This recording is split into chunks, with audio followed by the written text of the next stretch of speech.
Bueno, yo soy una gran defensora de este tipo de eventos, me parece fundamental para mi trabajo cotidiano y puedo apreciar la diferencia entre hoy, lo que sucede hoy y lo que sucedió hace 10 años, donde los jueces no nos hablábamos, donde no teníamos intercambios. El derecho de la propiedad industrial es un derecho común. Todos hablamos el mismo idioma. Si yo les digo, es una marca débil, todo el mundo me entiende. No pasa en otros sectores del derecho. Jueces que no tienen costumbre, que no es todos los días, que arreglan conflictos de derechos de propiedad intelectual, que sepan dónde llamar, dónde acudir, dónde abrir una base de datos. Entonces, en ese sentido, nosotros que somos un lugar especializado, tenemos que estar disponibles a la escucha y es fundamental darles herramientas, dónde acudir, a quién llamar.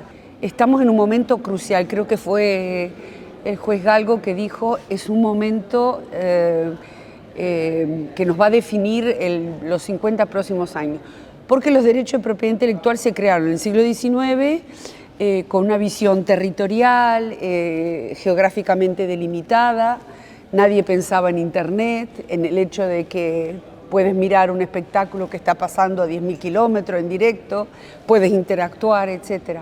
Entonces, el desafío para nosotros es, con leyes tradicionales, seguir respondiendo a la protección de los derechos legítimos de los creadores, luchar contra los que violan los contenidos, los que infringen los derechos de otros legítimos creadores, y creo que toda la responsabilidad cae en nosotros.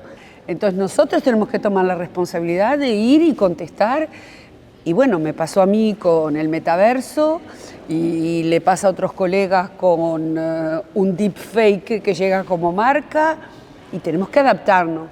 Y esta mañana decían, están los principios generales del derecho, o sea, hay una serie de bases, de valores sobre los cuales se construyeron estas leyes. Y bueno, tenemos que seguirlos adaptando de manera creativa, pero tenemos que seguir respondiendo, no nos podemos parar porque pensamos que es contenido generado, etc. Tenemos que seguir aplicando los principios.